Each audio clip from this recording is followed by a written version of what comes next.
I know that if you have been a mom like me, or if you have just normally just been a busy person and you like to stay busy and you make the full list of things to do, I've got all to do today, right?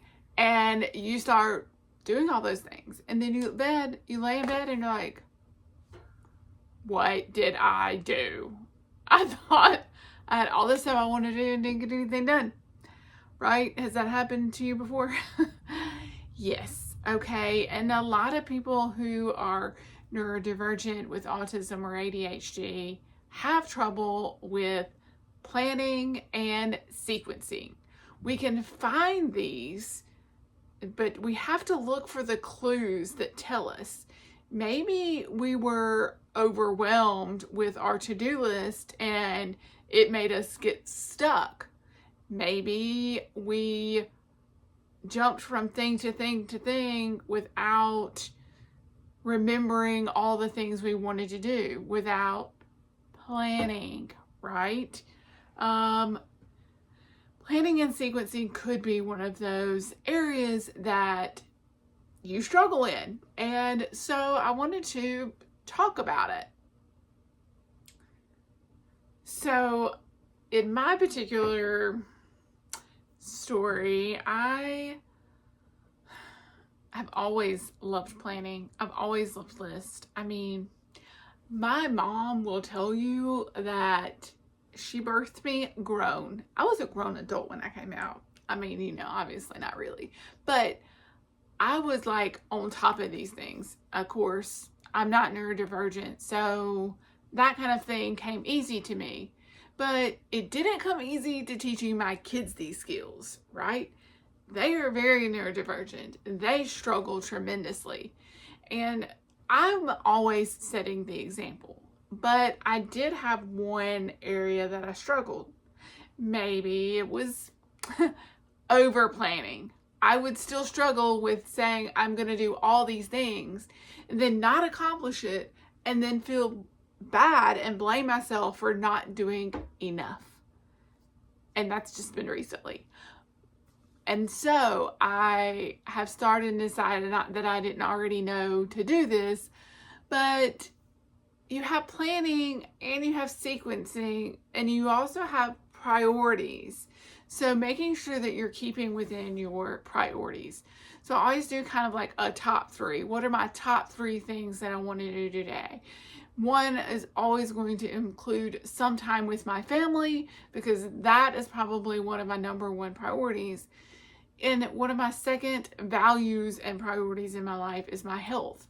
So I really want to either make sure that I am exercising that day or I'm eating healthy that day. Something regarding my health is something that I'm going to plan for and focus on. And the third thing is mostly related to like business and working, because I'm trying to create a business for the past 3 years, and I would say failing at it, but it may not be like failing. I'm just not there yet, right? I'm just not making money with a business yet, but that is what the future may hold. We'll see. But I keep doing it, so obviously I'm passionate about it, regardless if it's, helping me, whatever. That's not what I'm talking about. I'm talking about planning. So, anyway, I share these with you because I think I'm trying to figure out how to set my example for my kids to also do these plans. And I'll say my son Grayson, who I would think struggled with it more, actually has found that planning is really helpful. And my mama heart just beamed so much when he came to us when he was probably, I don't know, let's say 7-ish or so. And he came with a list and he's like, this is our to-do list for today. And it is like play games and video game with dad and eat pizza. And he came with this whole list of things that he wanted to accomplish that day, and I was so proud. He's done that a couple of times, not that much, but I'm still proud. I know that he knows the skill to do it. And then there's my daughter, and I feel like she struggled more with this than anything. And I would teach her and show her, like, look, you've got to plan these, make a to-do list, because she would always come to me and be like, Mom, I'm just not doing the things I want to do. I'm not accomplishing what I want to do. And this last semester was her second semester in college, and that's when she really, first semester was sort of that learning curve, right? She's got all this stuff to do on her own, and she has a lot of self-learning to do, more than what she was typically used to. And so the second semester, I made this whole planner notebook and had her ready to go for her to give her that support and sort of scaffold her through college life. And I still have that. If you're interested, let me know. I can, help you get access to that. But she didn't really use it. Of course she didn't use it, but she did figure out what worked for her. And the best thing for her tended to be a different location. She learned that if she was studying and working on her computer that she normally games on and watches videos on, that was what she did in that space.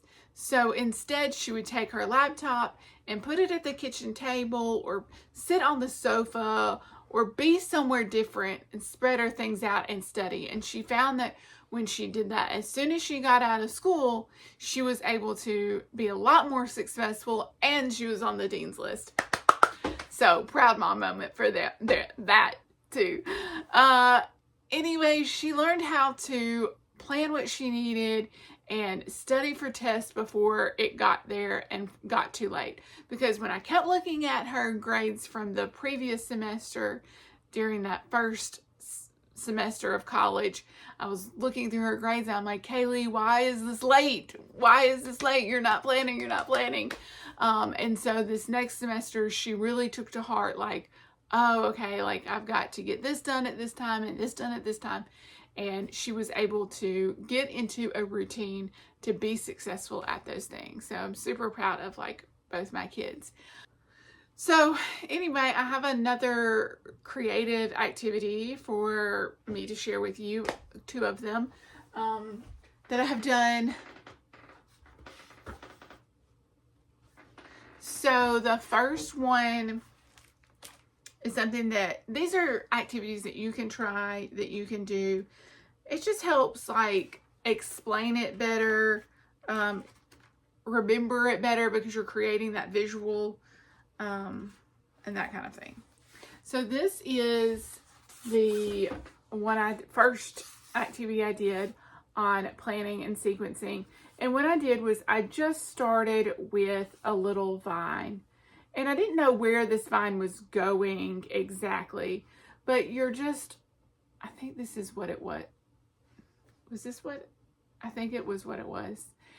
But, so you're just going, and you may not know exactly what direction, but then your flower is going to bloom because you have created this sequence, this next step, and each one leads further and grows from one another until you have a pretty cool little vine of flowers.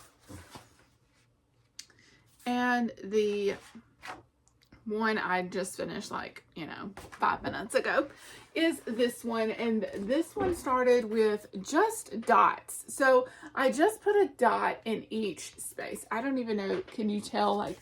See these little dots? Okay, so I started with those little dots, and then I used my oil pastels and drew the little flowers one by one, and then I went back in and did the watercolor. So the story behind each of these flowers is the fact that each petal can be the whole flower is one goal, right? But even within that, you have these little tiny tasks that need to be completed. And you're just focusing on that one step, that one next step that reaches this whole thing. And then I separated them by, I would say, like little twigs and stuff into these little boxes. Just felt like it added to the whole full image to make it look like this is the whole day. These are all the little things that happen in the day that we do. So anyway, those are a couple of little creative activities that you can try out. And I would love to know, do you have any planning and sequencing tips? Let's start a conversation about it. I may learn from you. You may learn from me. I'm just sharing some things with you. How do you plan and sequence things in a way that is helpful for you, that you might inspire someone else? So thanks for watching, and I will see you later.